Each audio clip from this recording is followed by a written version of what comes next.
High hello welcome back to my channel. तर आज आहे मार्गशीर्षचा पहिला गुरुवार. तर तुम्हा सगळ्यांना गुरुवारच्या खूप खूप शुभेच्छा. तर आज माझा उपवास होता, पण मला आहुंसाठी आणि बाळासाठी स्वयंपाक बनवायचाच होता. आहुंसाठी टिफिनला मी आज मुगाची भाजी बनवली होती आणि चपाती देणार होते, आणि बाळासाठी पण तेच, का तर बाळ सगळं खातो, त्याच्यामुळे त्याच्यासाठी वेगळं करायची मला काहीच गरज पडत नाही. फक्त चपाती मी त्याला ज्यावेळेस तो जेवतो त्यावेळेस गरम करून देते.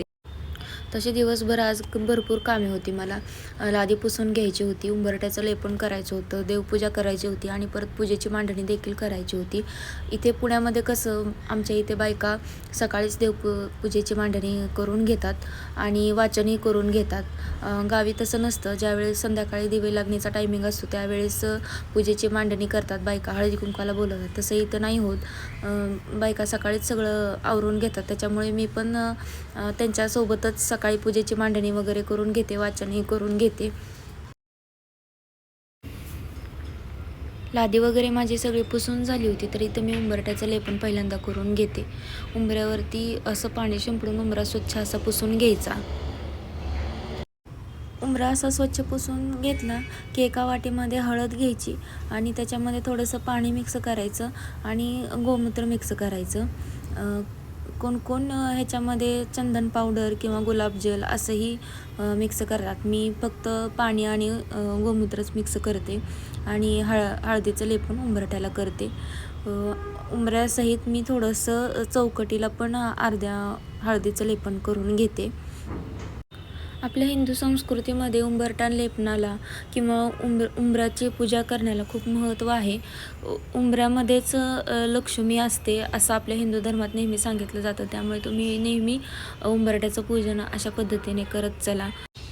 त्यानंतर मी रांगोळी काढून घेते. मला ह्या टोपणाने असे रांगोळी टाकायला थोडंसं जमत नव्हतं. मी आजकाल प्रॅक्टिस करून ते करते. त्यानंतर मी असे छाप आणलेले होते शुभचिन्हाचे, ते छाप टाकून घेते आणि मध्ये माझ्या आवडीची रांगोळी म्हणजे कमळ, ते मी काढून घेतले. खरं तर मला लाल आणि पिवळा कॉम्बिनेशन असं रांगोळी काढायची होती, पण मला नंतर समजलं की माझ्याकडं पिवळा कलर नाहीच आहे, त्याच्यामुळं मी फक्त कमळ काढण्यापुरतंच पिवळा कलरचा यूज केला. तर बघू शकताय तुम्ही किती छान पद्धतीने मी पूजन केलेलं आहे. त्यानंतर मला पूजेची मांडणी पण पटकन करून घ्यायची होती. माझं बाळ झोपलं होतं, त्याच्यामुळे मी पटापट काम करून घेत होते. तसंच व्हिडिओ शूट पण करत होते. खूप धावपळ होत होती, पण आजकाल आता मॅनेज करायला मला येते.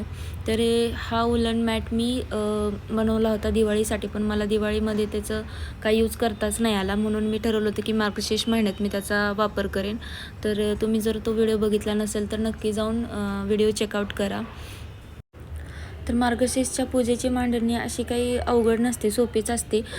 कलशामध्ये 5 पानं ठेवून श्रीफळ ठेवून द्यायचं, हळदी कुंकू लावायचा. त्याच्यानंतर लक्ष्मी मातेची जर मूर्ती असेल तर मूर्ती ठेवायची, नाहीतर फोटो ठेवायचा. ओटीचं सामान ठेवायचं. गणपतीची मूर्ती असेल तर ठेवायचं, नसेल तर पानावरती सुपारी ठेवून गणपती म्हणून त्याची पूजा करायची.